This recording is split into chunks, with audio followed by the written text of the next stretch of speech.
ሰላም ጤና ይስጥልን በመላው ዓለም የምትገኙ የተወደዳችሁ የሮሃ ቲቪ ተከታታዮች የመጋቢት 16 2017 ዓ.ም የምሽት ዜናዎችን ይዘንላችሁ ቀርበናል። በሺ የሚቆጠሩ የአማራ ተወላጅ እስረኞች ከኤርትራ ጋር በሚደረግ ጦርነት በፈንጅ አምካኝነት እንዲሳተፉ ስልጠና እየተሰጠ ነው። የጥይት ማብረጃ ይሆናሉ ተብለው እምቢ ያሉት ተረሽነዋል። በጎጃም ጎንደርና ወሎ ቀጠናዎች የሰባተኛ ቀን የዘመቻ አንድነት ውጊያዎች ተካሂደዋል። የዘመቻ ውሎችን ይዘናል። አገዛዙ በብርቱካን ጉዳይ ሐሰተኛ ዶክመንተሪ እያዘጋጀ መሆኑና የሚዲያ ዘመቻ እንዲከፈት ማዘዙ ተገልጿል።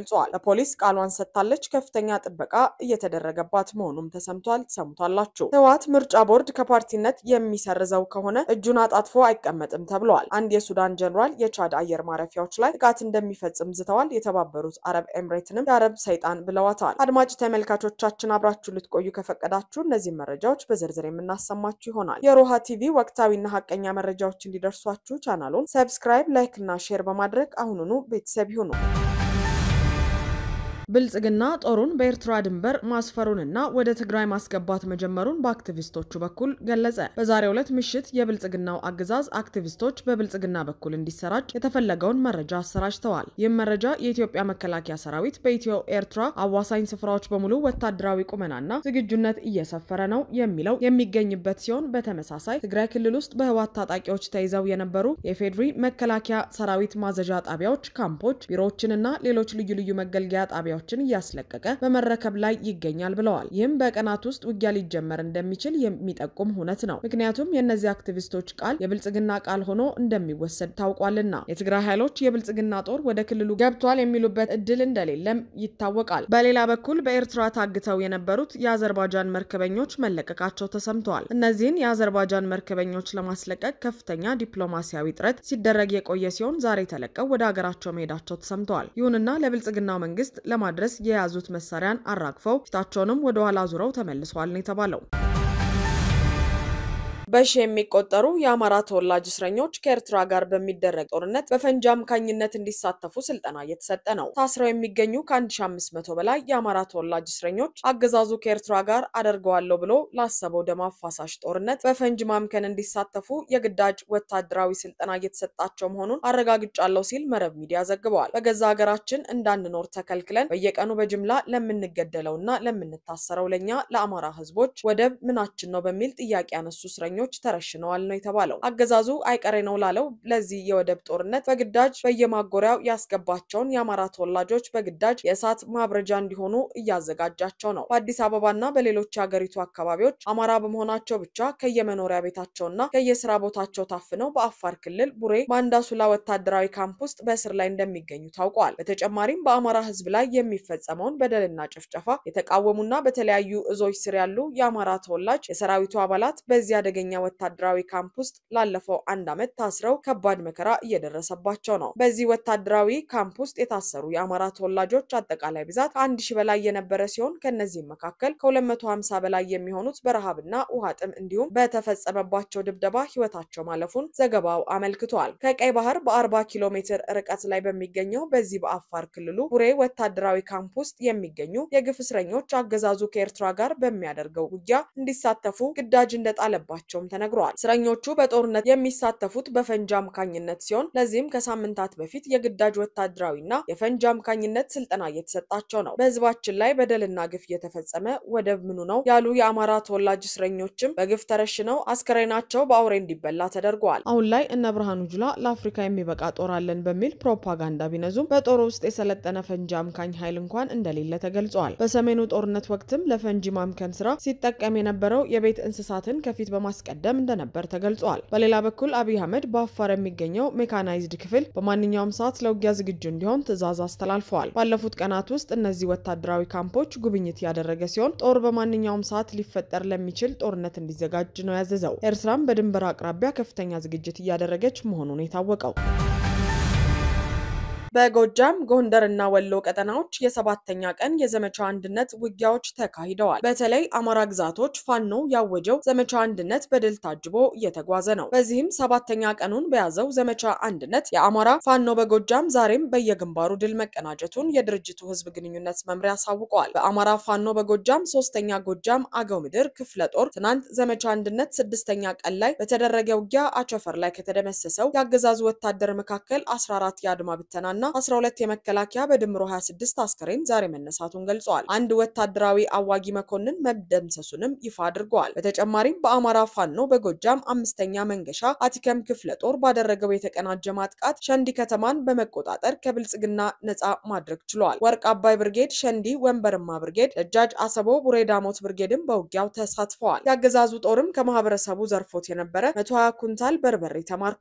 አንድ ካሶኒ ሙሉ ብስኩትና አስቃጥላ ፋኖች በቁጥጥር ስር አስገብተዋል። ይህ ኃይል ከ300 በላይ ንጹሃንን አፍኖ የነበረ ሲሆን 150 የሚሆኑት አፈናውን አምልጠው ወጥተዋል። እንዲሁም 3 የንጹሃን መኖሪያ ቤቶች በከባድ መሳሪያ አውድመዋል። በዚህም 2 ህጻናትና አንዲት ሰራተኛ ተገድለዋል። በተጨማሪም 15 ቀን አራስ ላይ ሞርተር በማረፉ ወላዷ ተገድላለች። በማቻከል ወረዳ አማኑኤል ቀጠና ደግሞ ከድሮን እስከ መድፍ ከሞርተር እስከ ልዩ ልዩ ከባድ መሳሪያዎች ጥቅም ላይ የዋሉበት ከባድ ውጊያ ተደርገዋል። በዚሁ ቀጠና በሚገኘው በብር ሸለቆ ውትድርና ማሰልጠኛ ትምህርት ቤት አገዛዙ 33ኛ ዙር አድማ ብተና መደበኛ ፖሊስ አባላትን እያስመረቀ ይገኛል። የምረቃ ስነ ስርዓቱ ከተጠናቀቀ በኋላ በአራቱም ግዛት ለመበተን 24 የሚሆኑ ታታ መኪኖች በተጨማሪም የመከላከያ አባላት ታጅበው ቆመዋል። በሌላ በኩል በዛሬው ዕለት 3 ሰዓት ጀምሮ የአማራ ክልል ካቢኔ ከፌደራል ከመጣ ከፍተኛ ባለስልጣን ጋር በመሆን በባህር ዳር በክልሉ ርዕሰ መስተዳደር ቢሮ ስለቀጣይ ወታደራዊ ዘመቻዎች ውይይት ተደርገዋል። ለስብሰባውም ከፍተኛ ጥበቃ እያደረጉለት ይገኛሉ ተብሏል። በሌላ በኩል በማዕከላዊ ጎንደር ጣና ሐይቅ ዙሪያ ደልጊ ከተማ ቀኑ 1 ሰዓት ጀምሮ እስከ 7 ሰዓት ድረስ ከባድ ውጊያ ሲደረግ ውሏል። በተለይ ደግሞ ከደልጊ ከተማ 3 ኪሎ ሜትር ርቀት ላይ መኮንታ በተባለ ስፍራ ከባድ ውጊያ ተካሂዷል። በዚህ ውጊያ በተለይ ቴክኒክና ሙያ ኮሌጅ እስከ ሻውራ መውጫ ድረስ በዙ 23 በዲሽቃና በሞርተር የታገዘ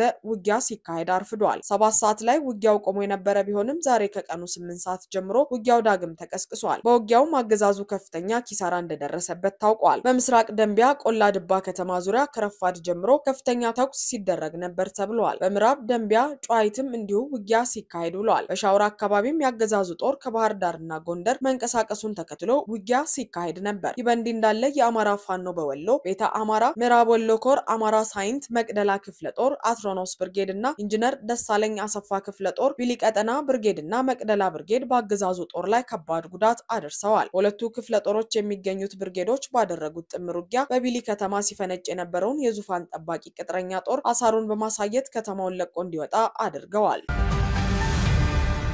አገዛዙ በተማሪ ብርቱካን ጉዳይ ሐሰተኛ ዶክመንተሪ እያዘጋጀ መሆኑን የሚዲያ ዘመቻ እንዲከፈት ማዘዙ ተገለጸ። ሰሞኑን በኢቢኤስ ቴሌቪዥን ቀርባ በእገታ ወቅት የተፈጸመባትን ሰቆቃ ለህዝብ ይፋ ያደረገችው ተማሪ ብርቱካን በአገዛዙ ታፍና ከተወሰደች በኋላ የሐሰት ዶክመንተሪ ሊሰራባት መሆኑን ከጠቅላይ ሚኒስትር ጽህፈት ቤት ሾልኮ የወጣው መረጃ ያመላክታል። ጉዳዩን ይዞ የቀረበው ኢቢኤስ ሚዲያና ሰራተኞቹ በአገዛዙ ማስጠንቀቂያ የተሰጣቸው ሲሆን የፕሮግራሙ ከዩቲዩብ ድረገጽ እንዲወርድም ተደርጓል። የመንግስት ኮሚኒኬሽን ቢሮ ኃላፊ ለገሰ ቱሉ የሚመራና ዶክመንተሪውን የሚያዘጋጅ ግብረ ኃይል መጋቢት 15 2017 ዓ.ም አመሻሹን የተቋቋመ ሲሆን ያገዛዙ ልሳናት ዶክመንተሪውን በተመሳሳይ ሰዓት እንዲያሰራጩ ትዕዛዝ መተላለፉ ታውቋል። ተማሪ ብርቱካን ሐሰተኛ ድርሰት በነ ሰለሞን ኃይለ ኢየሱስ በኩል ተጽፎ የተሰጣት ሲሆን ድርሰቱም የአማራ ጽንፈኛ ኃይል እንደደፈራትና ብልጽግና እንደታደጋት ተደርጎ ተጽፎ የተሰጣት መሆኑንና ጽንፈኛ ኃይሉ ወደ ኢቢኤስ እንድትቀርብ ገንዘብ እንደከፈላት ጭምር እንድትናገር መደረጉን ከጠቅላይ ሚኒስትር ጽህፈት ቤት አፈትልኮ የወጣው መረጃ ያመለክታል። አገዛዙ የተማሪ ብርቱካን የትምህርት ማስረጃዎችን ከተማረችበት ወረዳ ጀምሮ እስከ ትምህርት ሚኒስቴር ያለውን ፋይል እንዲጠፋ ያዘዘ ሲሆን ደምቢዶሎ ዩኒቨርሲቲ ደግሞ ከማህደሩ የተማሪ ብርቱካን ፋይልን በማጥፋት ክህደቱን በአደባባይ በመግለጽ ባቀረባት የቴሌቪዥን ጣቢያ ላይ ክስ ሊመሰርት መሆኑን አስታውቋል። ባለሀብቶችና የተለያዩ የማህበረሰብ ክፍሎች እርዳታቸውን ሊለግሱ ቢፈልጉም መከልከላቸውን ነው የተረጋገጠው። የአማራ ብልጽግና በጉዳዩ ዙሪያ ኮሚቴ አዋቅሮ ከቤተሰቦቿ ቤት ድረስ በመሄድ ወላጆቿ ብርቱካን ተማሪ እንዳልሆነችና ወደ ዩኒቨርሲቲ እንዳላኳት መረጃ እንዲሰጡ ሊደረግ መሆኑ ተሰምቷል። ይህንን ግብረ ኃይል ደግሞ የሚመሩት ይርጋ ሲሳይና የአማራ ሚዲያ ኮርፖሬሽን ስራ አስኪያጅ ሙሉቀን ሰጥዬ የተባሉ ሆዳደር ባንዳዎች እንደሆኑም ተነግሯል። በተጨማሪም የዶክመንተሪው ቀዳሚ ክፍል የሆነ የሚዲያ ዘመቻና ፕሮፓጋንዳ በዛሬው ዕለት የቀጠለ ሲሆን ብርቱካን የሐዋሳ ዩኒቨርሲቲ የአካውንቲንግ ተማሪ እንደሆነች በብልጽግና አክቲቪስቶች በኩል ተነግሯል። ለዚህም ይረዳ ዘንድ ሐሰተኛ የትምህርት ማስረጃዎችን ሲያንሸራሽሩ ውለዋል። በተጨማሪም የአዲስ አበባ ከተማ አስተዳደር ዲጂታል መታወቂያና የፋይዳ መታወቂያ አላት በሚልም ጥቃቱ አልተፈጸመም ለማለት ጥረት አድርገዋል። ሆኖም እስካሁን ድረስ የብርቱካን መራራ ግፍ የተላለፈበት ኢቢኤስ ቴሌቪዥንም ሆነ አገዛዙ በይፋ የሰጡት ምላሽ የለም። ሆኖም የሚዲያ ዘመቻው እንዲከፈት ያዘዘው የብልጽግናው መንግስት ነው። ማምሻውን በወጡ መረጃዎች ደግሞ ብርቱካን ዛሬ በፖሊስ ተጠርታ የተጠየቀች ሲሆን በጥብቅ የደህንነትና የጸጥታ ኃይሎች ቁጥጥር ስር ወድቃለች። ማንም እንዳያገኛት ተደርጋለች።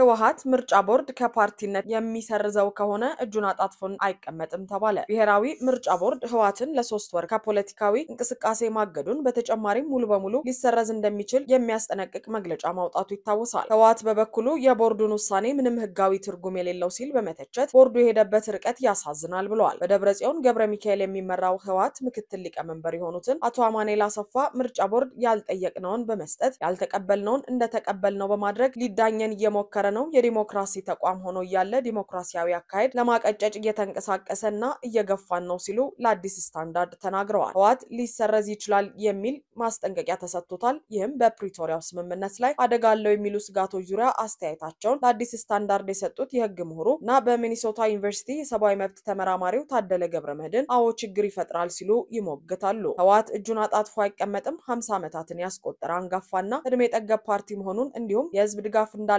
ያስታወሱት የሚኒሶታው ታደለ ገብረመድህን አጋር ፍለጋ መንቀሳቀሱ የማይቀር ነውና የትግል ስልቱም ይቀየራል ሲሉ ስጋታቸውን አጋርተዋል። በሌላ በኩል ከ2 ቀናት በፊት የህወሓት ጀነራሎች በደቡባዊ የትግራይ ክፍል በወታደራዊ ካምፖች አቅራቢያ ያልተጠበቀ ስብሰባ ማድረጋቸው ተነግሯል። የአርሚ ኮርና ክፍለ ጦር አዛዦች ናቸው ይህን ስብሰባ ያደረጉት ያሉት ምንጮች በምን ጉዳይ ላይ እንደተወያዩ ግን ዝርዝር መረጃ አልወጣም።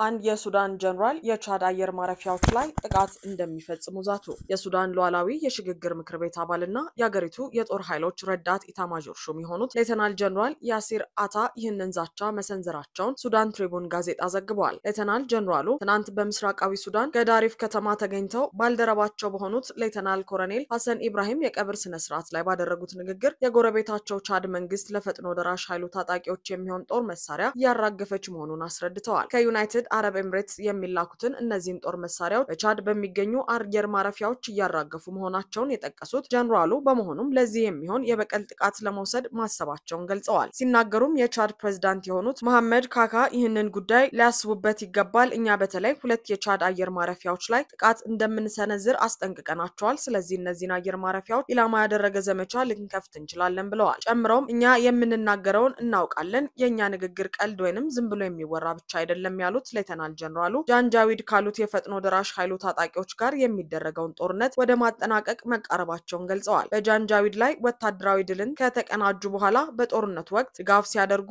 ወደ ቆዩ አካላት እንደሚሸጋገሩም አስታውቀዋል። እነዚህ ከምዕራብ አፍሪካ አንዳንድ ሀገራት ደቡብ ሱዳን፣ ሊቢያና ዩናይትድ አረብ ኤምሬትስ መሆናቸውን ጠቅሰዋል። ሲቀጥሉም በተለይ በዩናይትድ አረብ ኤምሬትስ ዋናዋ የዚህ ጦርነት ደጋፊ ነበረች። መሐመድ ቢን ዛይድ የምትመራው ይህች ሀገር የአረብ ሰይጣን ናት ብለው መናገራቸውን ሱዳን ትሪቡን ዘግቧል። አድማጭ ተመልካቾቻችን የሰዓቱ የሮሃ ቲቪ ዜናዎች የተከታተላችኋቸውን ይመስሉ ነበር። አብራችሁን ስለነበራችሁ ከልብ እናመሰግናለን። ሰላም።